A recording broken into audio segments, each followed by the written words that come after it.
Okay, welcome back po sa ating YouTube channel.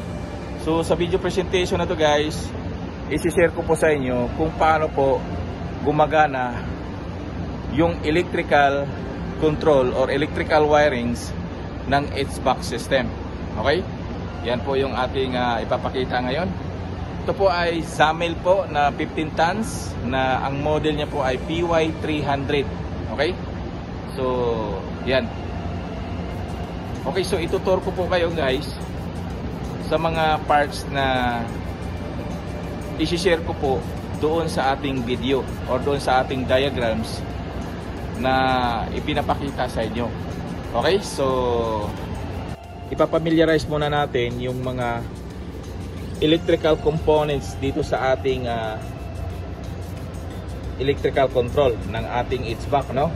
Yan po, lahat po ng electrical ay nandito po sa panel na to. Yan. Okay, so magsisimula po tayo dito sa ating high voltage terminal block. Yan po, ito po yon. Lahat ng power supply ay manggagaling po dito. Yan. Okay, so ito po yung sinasabi ko guys na ECB or Electronic Circuit Board. Minsan sinasabi din nila na Electrical Circuit Board. Okay, so yan. Yan po yung ating ECB. So ito naman sinasabi ko guys na mga relay na 24 volts ang power supply. Yan po. Yan. Marami po yan guys. Okay? So yan po yung sinasabi ko. So dito sa part na to guys, ito, yan, makikita naman natin to. Ito yung sa compressor 1. Yan, may mga tagging naman dyan sa kanyang terminal connection, no? Yan po yon, yung compressor 1, compressor 2, P1, P2, tsaka yan, mga heater, and ito po yung low fan and out fan. Low fan means ito po yung sa blower. Okay, so dito naman sa ibabaw guys, ito naman po yung ating transformer na EC 220 at step down to 24 EC pa rin, no? Yan po yung power supply na isusupply niya dito sa ating ECB. Yan. Okay, so itong terminal na to guys, ito yung sinasabi ko guys na connection po ng ating thermostat. Yan. Okay, so tandaan lang po natin yung kanyang mga tagging, no? Terminal ng thermostat. Yan. Okay, so dito guys, doon sa kabila guys, ito naman po yung connection ng ating pressure switch. Okay, yan, ito po yung mga pressure switch na to. Okay, so dito sa ibabaw guys, yan, ito po connection din po ng ating pressure switch. Yan ay, kung mapapansin nyo guys, ay pare-parehas lang po yung tagging nya, 24A, at may mga 24A 24B doon sa baba. Ayan. Yan. Yan po yung 24A. Yan. Okay. So ito naman guys, ito po yung ating wirings na ready na po sa ating fire alarm system kung magsisynchronize po tayo dito sa ating HVAC system, no? Ito po yon. So naka-ready na po yan guys. So dito naman sa kabila, okay, so ito naman po yung ating undervolts monitor device. Yan po. Okay, so nandito sa taas po ang kanyang power supply na 3-phase. Yan, line 1, line 2, line 3. Yan. So dito sa baba guys, ito po yung power supply na papunta po sa ating, yan, papansinin nyo guys, ito po yung 1 na tagging. So yung 1 na tagging guys, didiretso po yan dito sa ating input ng 220. Yan, dito sa ating ECB. So doon sa video ko guys, pinapakita ko dito na may yung kalahati nito guys ay input ng ating 220 at ang sa baba naman guys ay input ng ating 24 volts. Ito po yung 24 volts natin na input. Okay, so yan po. Yan. So itong mga relay na to guys ay ito po yung pre-made na po na connection para i-connect natin yung ating fire alarm system. Okay? So ito naman po yung ang kanyang mga breakers ng ating heater. Ito po yung contactor ng mga heater, no? Yan, dalawa po kasi 2 stage po itong HVAC na to guys. Yan. So dito naman sa ating itong contactor na to guys ay ito po yung contactor ng ating blower. Okay?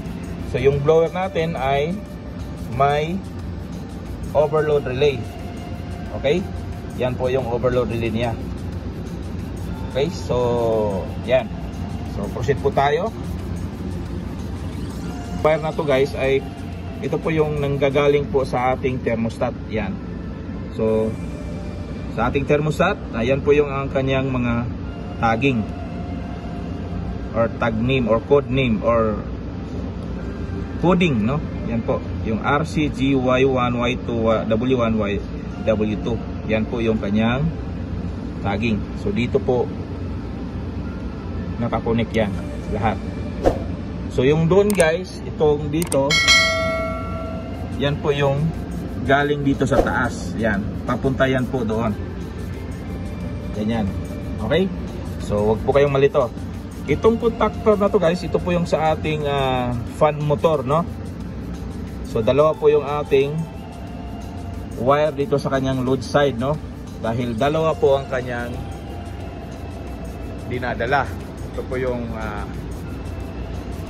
fan 1 and fan 2. Yan.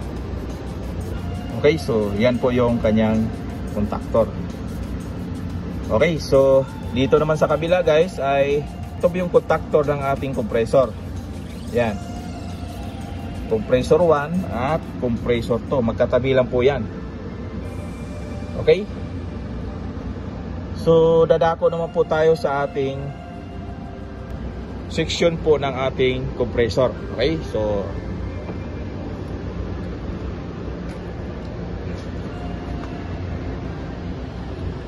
okay, yan po yung section ng ating compressor, no? So ipapakita po natin.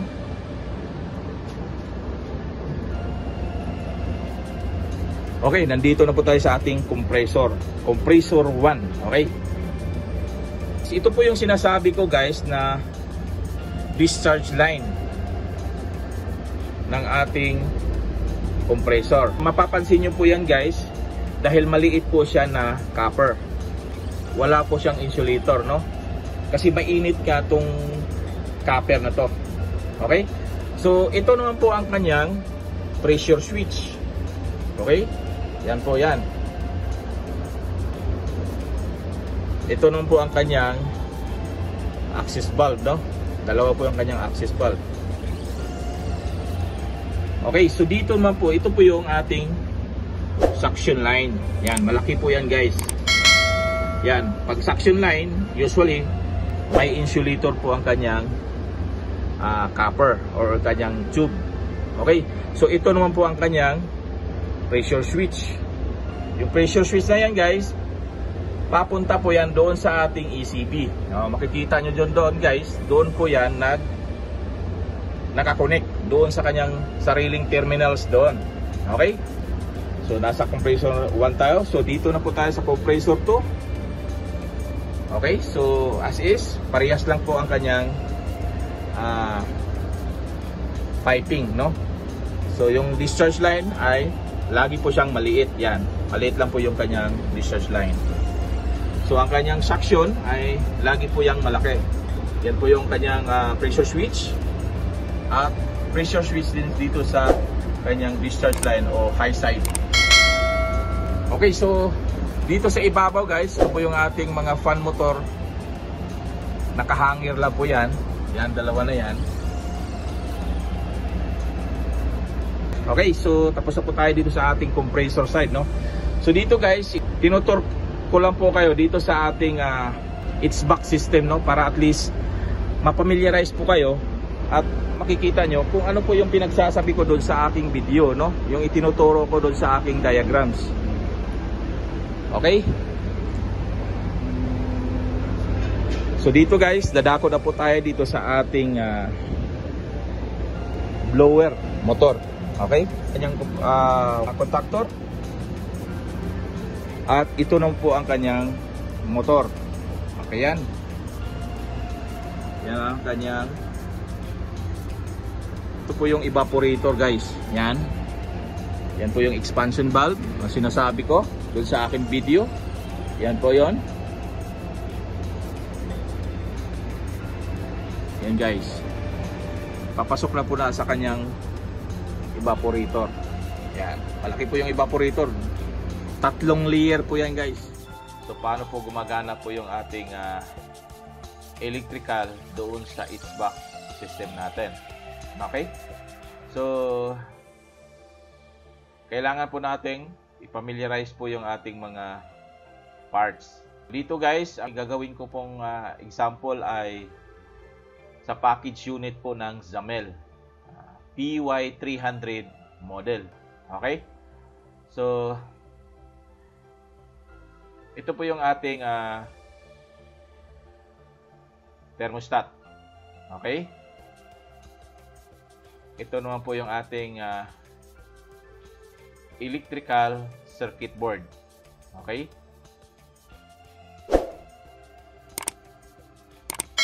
At ito naman po yung ating 24 volt system na AC. Okay? So ito naman guys, ito po yung ating mga pressure switch.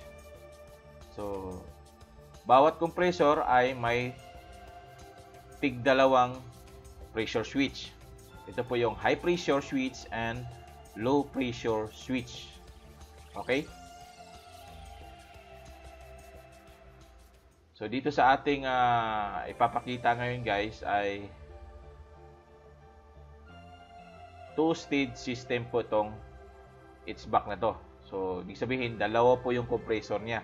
So pag dalawang compressor, 4 po yung pressure switch na gagamitin. Okay? So kung makikita nyo guys, pagpasensyahan nyo na po yung ating gawang drawing, no? Okay? Dito guys, kung mapapansin nyo po, ito po yung symbol po ng ating coil ng magnetic contactor. Okay? So ito po yung at ito naman po yung sa heater na pangalawa. Ito naman po yung sa fan motor. Yan. Ito naman po yung sa blower. Yan. Ito naman po yung sa compressor number 2 at compressor number 1. Okay? So, yan po yung mga accessories na makikita nyo kapag magbubukas po kayo ng HVAC system doon sa kanyang electrical control. Okay? So, ito po yung makikita natin. At itong ECB. Ating mga pressure switch guys ay makikita natin to doon sa piping mismo ng compressor. Okay? So, itong mga ito, itong mga accessories na yan, makikita natin yan sa loob ng control system. Okay? So, ito naman po yung ating thermostat guys ay makikita natin to sa loob mismo ng building. For example, itong unit na to ay naka-install po siya sa hallway. First floor. So, doon siya makikita. Okay, so naipakilala ko na po lahat ng ating accessories, no? Dito guys, sa ating ECB o Electronic Circuit Board ay nahati po to sa dalawang power supply. Okay? Itong una guys, ito po yung 220 system. Okay? So, ito po yung fuse ng ating 220. Yan. Susundan nyo lang po, pataas. At nakakonek po siya dito sa ating undervolts monitor na device. Okay? So, itong 3-piece na to, nakakonek po yan doon sa ating high voltage terminal block. Doon po yan nakakonek. Okay? So, tuloy po tayo. So, dito guys, sa ating 220 system, dito sa ating ECB, may mga relay naka-install dito sa mga itong portion na to. Nakaabang lang po yung ating 220 dyan. Okay? For example, ito sa relay number 1, nakokontrol siya sa compressor number 1. Relay na yon ay, ang power supply niya guys ay 24 volts. Okay? So, itong 220 natin guys ay nakaabang lang po dyan sa relay na yan. Okay? So, maghihintay lang po yan na magkakaroon ng power supply na 24 volt para maipasok niya po yung ating 220 doon sa ating compressor. Okay? Papusok dyan. So, ganun lahat ng mga accessories na yan guys. Okay? Ito sa compressor 1, dito sa blower fan, heater number 1, heater number 2, condenser fan number 1 at condenser fan number 2. So, ganun lang po yon. May kanya-kanya po siyang mga relay. So, itong 220 na to ay naka-distribute yan dyan sa mga relay na yan. Okay? Yan po yung papasok dito sa ating A1. Sa lahat ng A1. So, dito naman sa kabilang parte ng ating electrical circuit board guys, yan. Makikita mo naman po yung input ng ating 24 volts. Ito po yon. Yan. Ito po yung 24 volts na input natin. Okay? So, yung 24 volts na yan guys ay may nakatanim din po dyan na mga relay. Itong 24 volts natin guys, ito po yon. Ang min na sinusuplayan niya po guys ay ang ating itong thermostat. Ito. Yan. So, sabi ko nga sa inyo, may nakatanim po dyan na mga relay. Okay? So, yung mga relay na yun guys ay 24 volt system naman po yung ipapasok niya. Okay? Yung code name na yan, yung W2, W1, Y2, Y1, G, fault 1, fault 2, C, R, and sensor and remote. Ito po yung mga code name. Makikita natin pag buksan mo tong thermostat na to. Okay?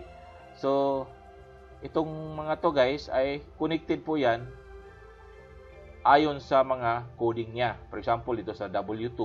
So, nakakonek po siya dito sa W2, heater number 2. Ganyan. So on and so forth. Yung makikita nyo dyan guys. According po dito sa kanyang mga code name. Diba sabi ko na ang ating 24 volts ay nanggagaling po sa ating thermostat. Okay? Y1, Y2, W1, W2. Ito po yung mga output niya ng 24 volts. So dito sa ating, yung min natin na 24 volts, yung positive side niya guys, ito po yung nagdi-distribute dito sa G, Y1, Y2, W1, at W2. Yan po yung i-distribute niya, yung 24 volts na positive. Okay? Nakatanim dito guys na mga relay, ikukuman niya naman po yung mga relay sa kabilang side na power supply, which is yung 220 volts. Yun po yung pinaka-configuration nila, no? Ipapakita ko po sa inyo. Yan, makikita nyo dyan. I hope na nasundan nyo po ako. At nakakuha na po tayo doon sa ating mga accessories na which is yung ating mga magnetic contactors. Okay? So, sa kabilang parte naman guys, di ba, E1 yung pumasok dyan, yung E1 na power supply, which is yung 220. So, pag 220 ito guys, so, sa kabilang parte niyan, para magiging 220 yung ating power supply dito sa coil na to, ito po ay neutral. So, tingnan natin yung neutral guys ha, kung ano po yung mga dinadaanan niya na mga safety device. A1, A2, so sundan po natin yung green na linya or green na wire. Okay? So, yan. Papasok na po siya dito sa ating pressure switch. So, dito naman po sa pressure switch guys, pwede pong magkabaliktad po yung orientation. It's either mauna yung low pressure or mauna yung high pressure. Okay? So, walang problema po doon sa orientation. Okay? Pressure switch na high pressure guys ay may requirement po yan. Itong pressure switch na to. For example, dito sa ating system ay required po ng pressure switch niya ay 75 PSI sa high pressure. So, kailangan niyang ma-achieve yung 75 PSI para mag-activate po yung ating pressure switch, which is yung high pressure. Itong switch na to ay magno-normally close. So, dadaloy po ang ating kuryente dyan.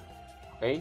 So, papasok siya ulit doon sa ating parte ng electronic circuit board na ito po yun. Yung green na wire susundan natin. Yan. Pumasok siya sa HP1,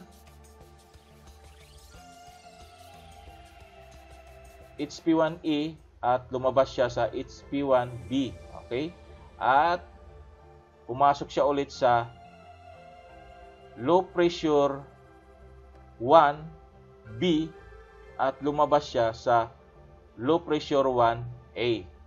At ito na po yung pinaka low pressure switch. Yan. Ito po yung low pressure switch na to. So dito naman guys sa ating low pressure switch, may requirement po ito. Kung doon sa high pressure switch guys ay may requirement na 75 PSI, dito naman po sa low pressure switch ay may requirement din po siya, for example, 50 PSI para mag-activate po yung ating switch na to sa normal na condition. So I hope na nasundan nyo po ako guys. So mga senaryo na mangyayari dito. Kapag ang ating low pressure switch guys ay hindi nag-activate, ang ating compressor ay hindi gumagana. Anong dahilan po sa ating low pressure switch na hindi nag-activate? It's either sira yung pressure switch or bumaba yung pressure doon sa kanyang charging line. Kasi itong low pressure switch na to guys ay naka-connect po ito, naka-install po ito doon sa pipe ng ating charging line. Okay? So tandaan po natin yan. At ganon din dito sa ating high pressure switch. Itong high pressure switch na to guys ay naka-install po ito doon sa discharge line, which is doon sa kanyang copper na maliit. Kung may problema po sa ating discharge line, madidetect po sa ating pressure switch. Parehas lang po sila ng function. Nagmo-monitor sa compressor, sa high side and sa low side. Okay? Ganon din dito po sa compressor number 2. Okay? Dito naman sa heater, ang nagkokontrol ito guys ay ang ating thermostat. Okay? Itong parte na to guys, ito po yung sa fan motor. Ito sa fan motor ay may safety features din siya na tinatawag na temperature overload protection. Tinatawag din po ito na thermal fuse. Magka-cut off po niya, ika-cut off po niya yung power supply pag once na mainit po yung windings ng ating fan motor. Okay? So hindi natin to makikita itong mga thermal fuse na to kasi nasa loob po siya ng windings. Yan po yung pinaka-purpose niyan. Okay? Okay, so dito naman guys, ito pwede nating i-connect dito guys ang ating fire alarm system dito sa ating refrigeration system. Okay? So pwede natin siyang i-synchronize, no? Okay, so I hope may natutunan po kayo sa ating dinidiscuss ngayon. Kung may mga katanungan po kayo guys regarding po sa ating dinidiscuss ngayon, paki-comment lang po sa ating comment section, no? Sasagutin ko po kayo sa abot ng aking makakaya. Okay? Kung bago pa po kayo sa ating YouTube channel, paki-consider na rin po ang pag-subscribe. Paki-hit sa notification bell para updated po kayo sa ating mga gagawin pang mga videos. So ito po ang inyong kaibigan, Rakabayan Tech. Hanggang sa muli, paalam!